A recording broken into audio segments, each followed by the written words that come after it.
As producers, it often feels like we have to make music quickly. I mean, it's everywhere from speed runs to industry guys saying stuff like, "There's no record I done spent over 10 minutes on." But is it actually good for your music? Well, to find out, I set a simple task. Make beats, but every day the time limit increases. Is working fast the key to creativity, or should you be taking your time? The answers might surprise you, and for some added pressure, by the end of the video, I have to drop one of the songs I make.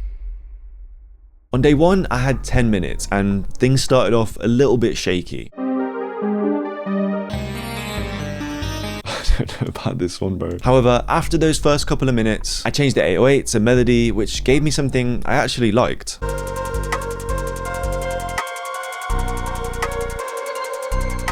I did a tiny bit more processing and I was done. I've got a minute left, like, this is pretty good. Now, whilst it did sound good, the beat just felt very formulaic. Nothing was really creative and I was only doing things I knew would work, like this dark arpeggiated melody. So for the next beat, I wanted to change that. Now, I want to go a bit different this time, maybe something a little bit more melodic. But this is where the 10-minute time limit started to pose some issues.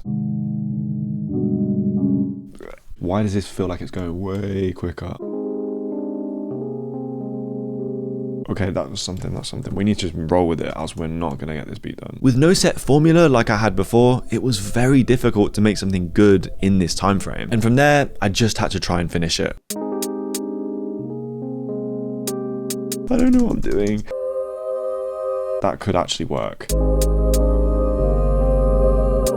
This is so bad. We've got a minute 30 left, but I feel like I'm not salvaging this beat if I'm being honest with you guys. So we moved on to beat 3. Now here, I thought let's still try and be creative, but this time use a loop. Maybe that would help.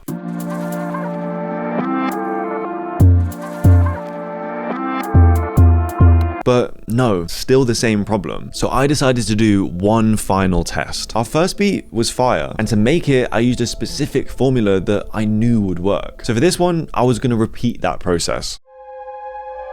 Let's just layer it up. Okay, let's bounce that melody out because it always sounds good when you pitch it down and you reverse it. And then I'm just gonna go to this drum kit that I know has these hi-hats.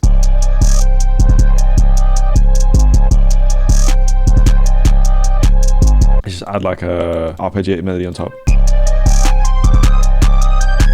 We can even get a little structuring going, honestly.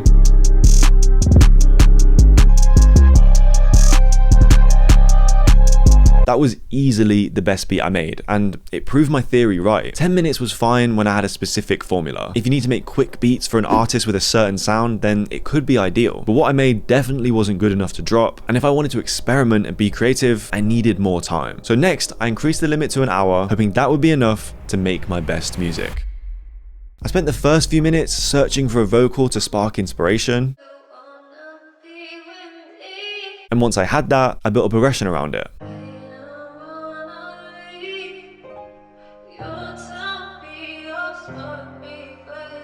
Then I layered in melodic and noise textures, as well as a bass, which gave us a solid foundation to build from.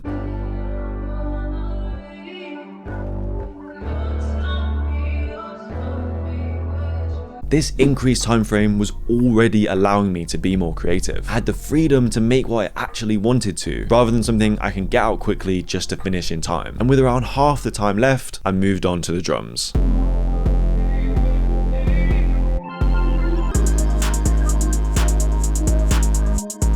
That's fire. However, it lacked cohesion. Whilst that freedom I talked about was great, it meant I just thrown a bunch of random ideas into one beat. So we needed to bring it all together, and thankfully, this idea hit me. So for the drop, I want to do it hyper-pop kind of style, just like some glitchy, choppy vocal. That was better, and it became perfect through pure trial and error.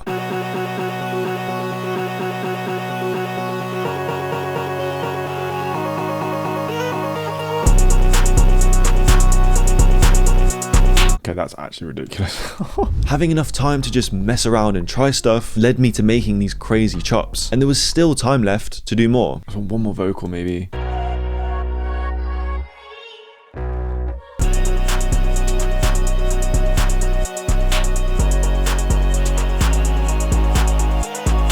Wow.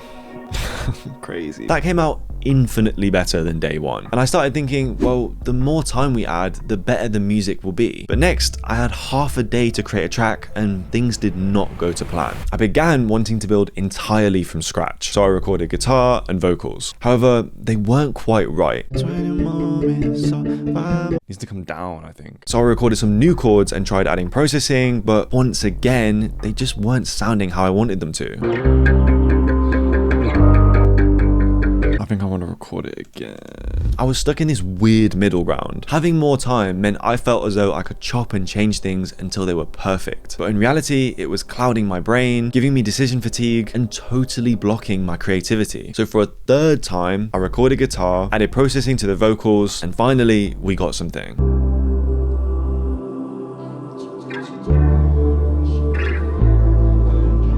So from there, I just had to flip it into a full track.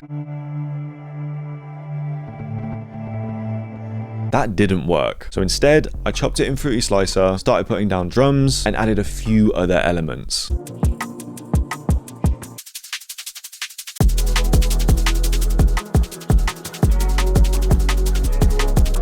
I want to add a lead, I want to add some more vocals, and structure it a little bit as well.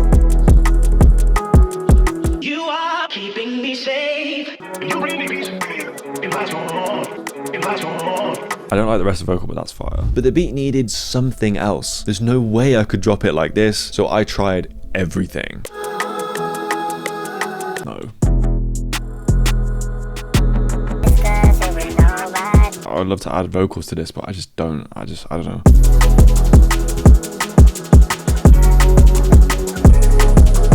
Yeah, I don't know with this one. Simply, I wasn't happy with this track. I set out trying to be more creative because I had more time, but chasing perfection led to frustration and the burnout you saw. So more time doesn't necessarily mean better music.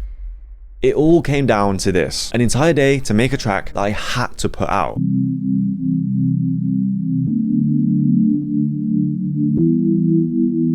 But I wasn't really feeling it. I could have done exactly what I did the day before, gone through more ideas, making it harder and harder to decide what I actually want to use. But instead, I just stuck with it. I then altered the chords around those vocals.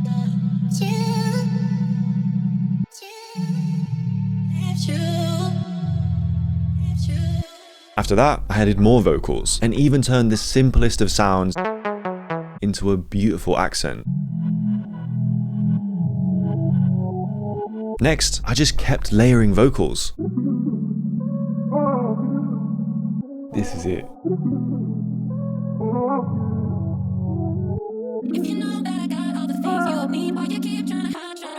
I was creating however I felt was right. This extended time frame, and more importantly, the lessons I'd learned from the day before, allowed me to do that.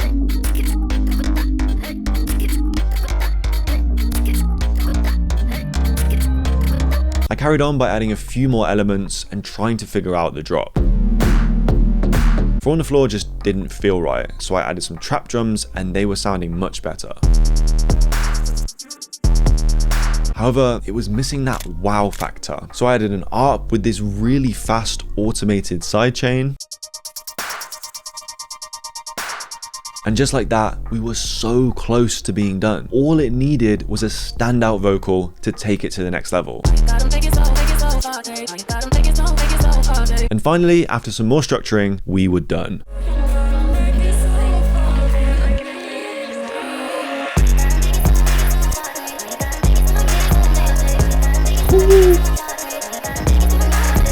All I had to do was upload it to DSPs, which is where today's sponsor, DistroKid, comes in. If you're a producer, artist, or both looking to release music, this is the place to do it. It's affordable and so easy to use. I had to have this song out by the time the video dropped, and that was no problem. I just chose a date and it was ready to go. Thank you to DistroKid for supporting the channel. It honestly makes these videos possible. And if you want to check it out, hit the link below. So the longest amount of time did produce the best result, but there's more to it than that. On day 3, my pursuit of perfection led to burnout even with a longer time frame. I wasn't realizing that sometimes the best idea is the one you start with. And on the other hand, if you do want to make music quickly, maybe it's not the time to experiment, but it can definitely help you be productive. I hope this video has inspired you to go and make some music. Thank you so much for watching, and I'll see you in the next one.